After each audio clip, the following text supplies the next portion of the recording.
Bonsoir à tous, bienvenue dans ce nouvel épisode d'IT Live. Bonsoir. Aujourd'hui, on a le plaisir d'avoir comme invité Marcel Ndala qui va se présenter. Alors bonsoir à tous. Moi je m'appelle Marcel, j'ai 22 ans. Je suis le fondateur et euh, le fondateur de Ndala Media, qui est une agence de digital marketing où on fait de la création de contenu et des stratégies marketing pour des individuels et puis aussi pour des entreprises. Ok, merci.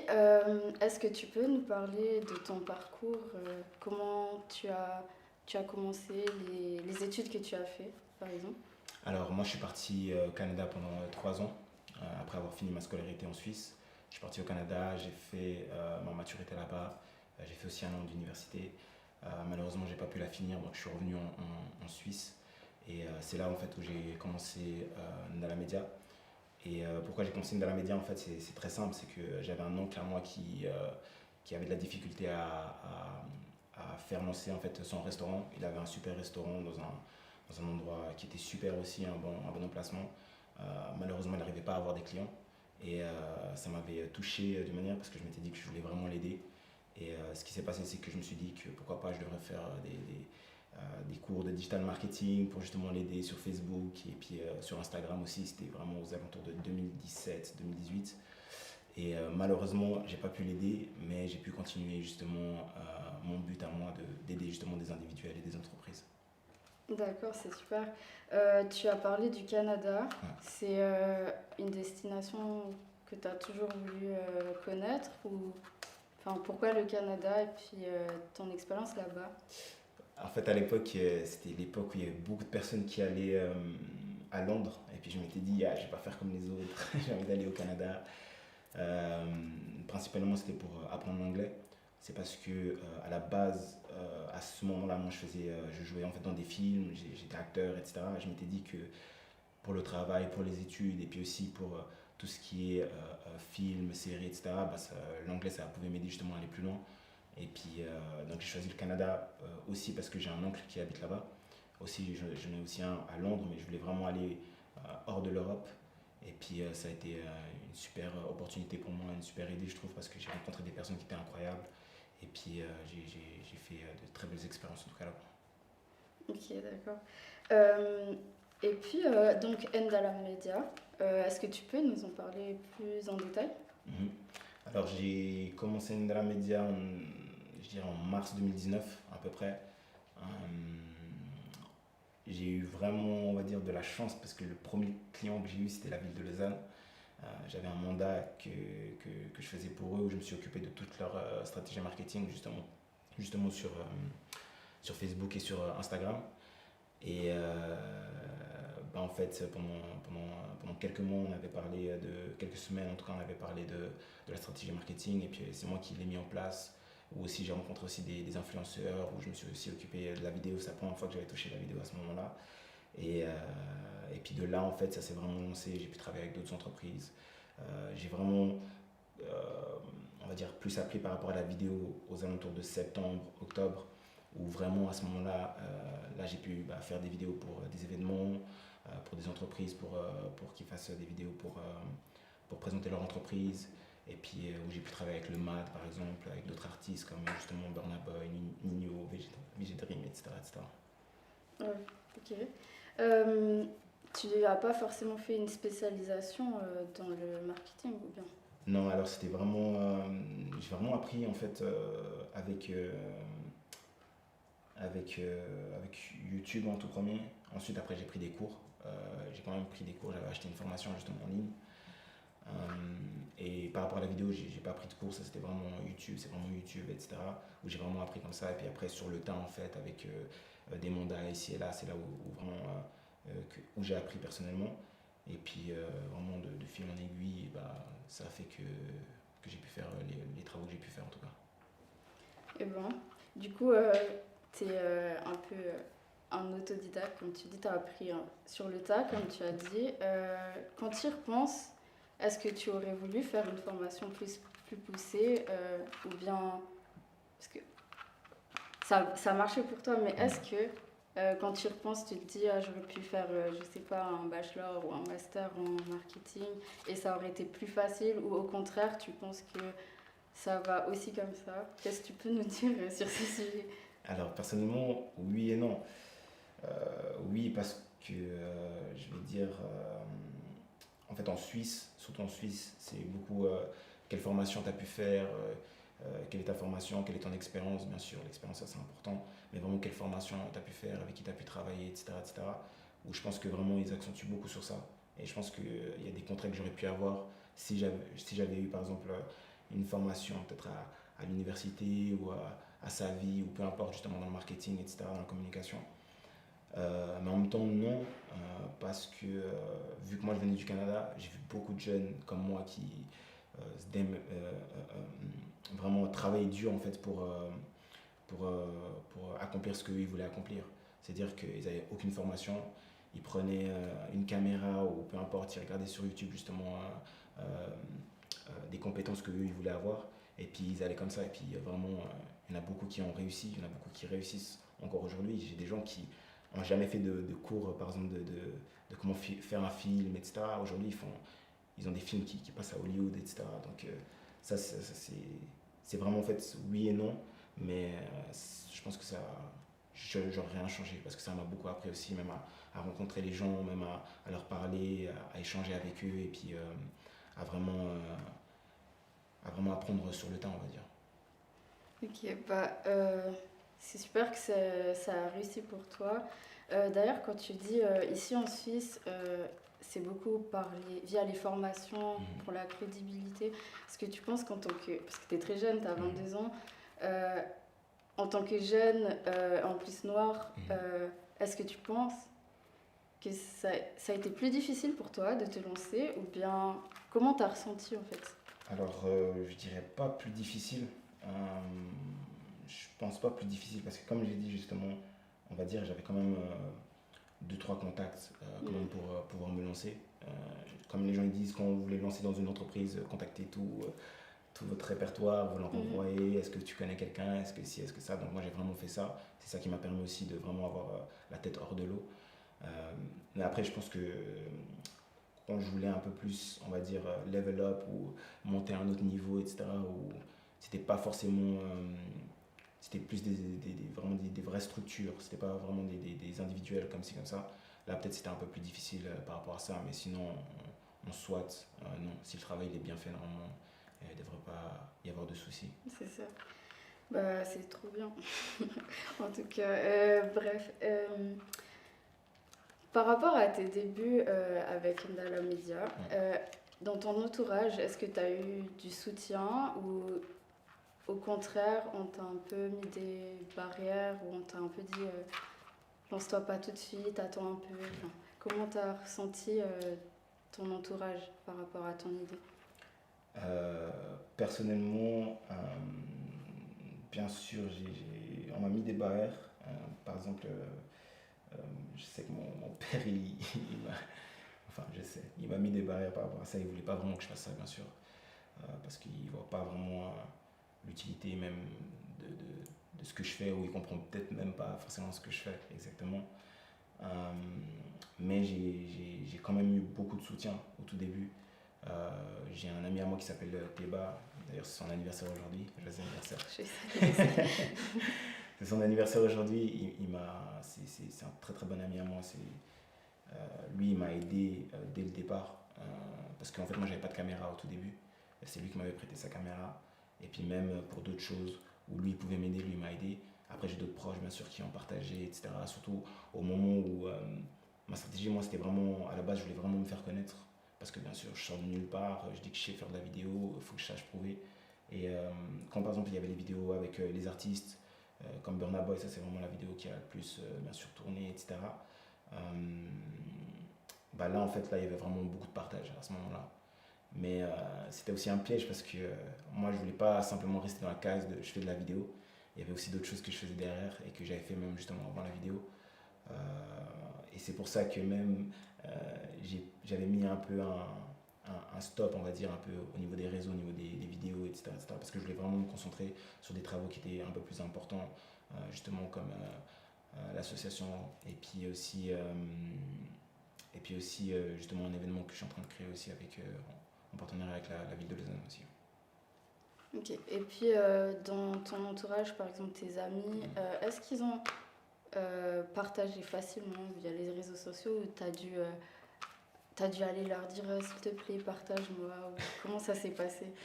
Je pense que après moi, moi j'avais fait un peu, je pensais vraiment à la technique manque ici, manque do. C'est si beaucoup de personnes voient qu'il y a beaucoup de personnes qui partagent, les autres même à qui vous n'avez pas demandé, ils vont pas partager, ils vont aussi partager. Et moi j'avais demandé bien sûr aux personnes qui sont proches de moi de partager. Ce qui fait que quand sur Instagram il y a 10 stories, vous voyez 10 personnes qui ont partagé, moi je riposte. Ça va aussi donner l'envie à d'autres personnes. Ah ouais, mais moi j'ai vu, ça fait 10 stories que je vois, j'ai toujours pas partagé alors que je m'entends bien quand même avec ces personnes, etc. Je pourrais aussi partager. Après j'espère aussi la plupart des gens ils ont aussi partagé parce qu'ils aimaient et puis que c'était quelque chose qu'ils trouvaient bien. Mais non, j'ai aussi envoyé aussi à des personnes pour qu'ils puissent partager en tout cas au début. Ok. Tu, tu es bénévole dans une association qui aide les orphelins du Congo. Ouais. Tu peux nous en parler un peu plus? Alors, ça c'était vraiment un but que moi j'avais l'année passée. C'était vraiment mon goal, on va dire. Je me suis dit que après une première année où vraiment j'ai fait de la vidéo et où j'ai eu des contrats aussi incroyables, je m'étais dit que je voulais vraiment aussi pouvoir redonner en fait dans une association, peu importe laquelle. Pas forcément une association qui aide le Congo parce que oui, moi je suis congolais, mais vraiment en fait, je m'étais dit que je voulais vraiment aider une association, que ce soit peut-être dans gérer le réseau ou faire du marketing pour eux ou pour la création de contenu, etc. etc. Et puis bah, justement là en ce moment, je travaille avec CRMN, qui est une association enfin, au Congo, mais qui a aussi un siège justement en Suisse depuis 2015. Et puis CRMN aide les enfants orphelins en fait, à trouver un logement, avoir un logement avec une famille où ils sont bien sûr logés, nourris, ils ont aussi des habits qui leur sont fournis grâce aux dons.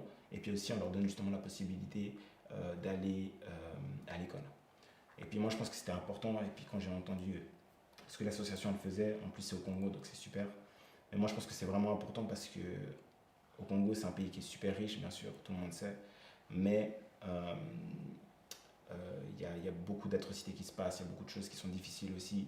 Et puis moi je pensais que c'était vraiment important de pouvoir faire une contribution aussi justement pour ces enfants, parce que je pense que chaque enfant devrait avoir l'opportunité justement d'avoir une enfance normale. Il y a des jeunes, j'ai pu voir des vidéos, il y a des jeunes qui des jeunes filles de 8 ans qui par exemple se prostituent juste pour pouvoir gagner de l'argent pour aider leur famille à manger, etc. Et puis je trouve que ça c'est pas normal. Donc moi je les aide par rapport à la communication et puis aussi par rapport à la création de contenu. Là par exemple vendredi passé ils sont partis au Congo pour faire aussi encore du contenu, pour voir aussi ce qui a déjà été fait et puis parce qu'il y a aussi une nouvelle nurserie qui a été construite grâce aux fondations, aux fonds qui ont été donnés. Et donc ouais non c'est vraiment ça que je fais en tout cas par rapport à l'association. Eh bien, tu fais beaucoup de choses, hein. Justement, comment est-ce que tu as un conseil à donner à quelqu'un qui voit notre live aujourd'hui et qui se dit j'aimerais entreprendre aussi, mais j'ai peut-être pas forcément le temps ou j'ai pas forcément les moyens. Qu'est-ce que tu as à leur dire? Alors moi personnellement le conseil que je donnerais par rapport à toutes les personnes qui aimeraient justement entreprendre, déjà premièrement moi je suis pas un grand entrepreneur, j'y arrive, j'espère en tout cas arriver au stade où j'aimerais arriver, mais de ce que moi j'ai pu faire et de ce que j'ai pu voir et l'expérience que j'ai pu avoir, c'est que je les conseille tout premièrement de faire avec ce qu'ils ont premièrement. Souvent on dit j'ai pas ci, j'ai pas ça, mais on a un ami, une connaissance, un parent qui peut nous aider. Ça peut être si vous avez besoin de fonds, ça peut être si vous avez besoin d'un matériel spécial, ça pourrait être une caméra, ça pourrait être un ordinateur, peu importe. De vraiment pouvoir regarder ça avec votre réseau autour de vous. Et surtout aussi d'avoir des bons contacts aussi avec des personnes qui pourraient justement vous pousser aussi de l'avant, qui qui, qui ne sont pas forcément de votre entourage, mais avec qui vous avez pu faire du networking, avec qui vous avez pu justement apprendre à connaître et puis à échanger en fait par rapport à vos projets. Merci. Hein. J'ai 2 dernières questions. Enfin, plutôt, oui. Est-ce que tu peux nous raconter peut-être une mauvaise expérience que tu as eue? Une mauvaise expérience. J'ai eu une mauvaise expérience. J'ai eu une mauvaise expérience avec un client qui venait en fait d'une amie à moi. Et vu que c'est un peu des connaissances, etc., je me suis dit, je fais pas de contrat ou des choses comme ça.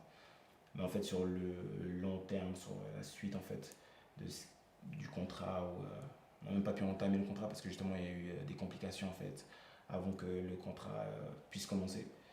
Et ça m'a beaucoup appris de amis, famille, peu importe, il y a toujours un contrat qui est fait, il y a toujours quelque chose qui est écrit, qui est fait juste pour assurer que premièrement euh, la personne, le client respecte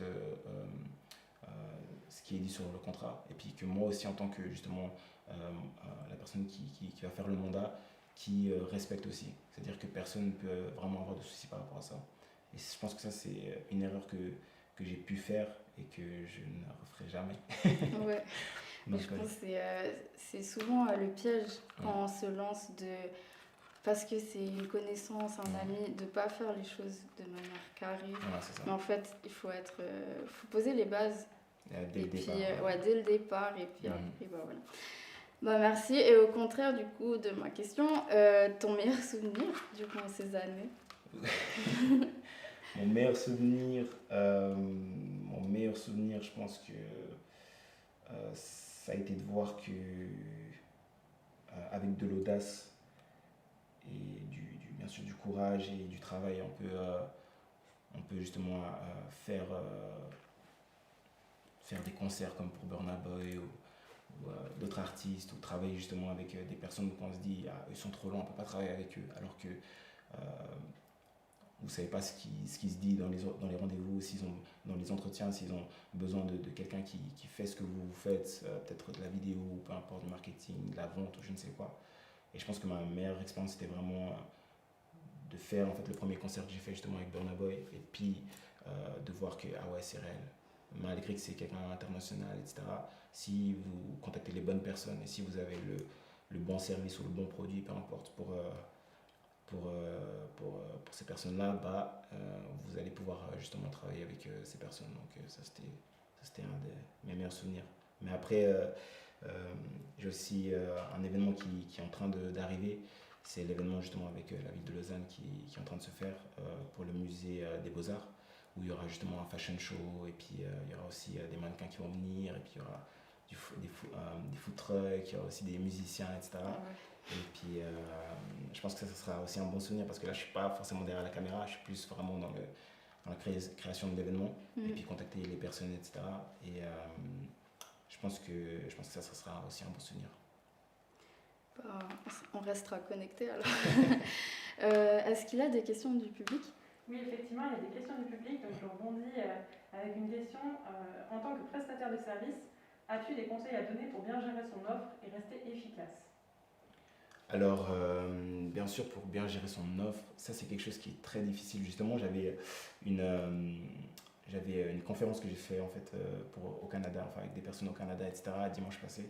Et puis j'ai dit justement la chose la plus difficile, c'est vraiment comment mettre son prix en fait.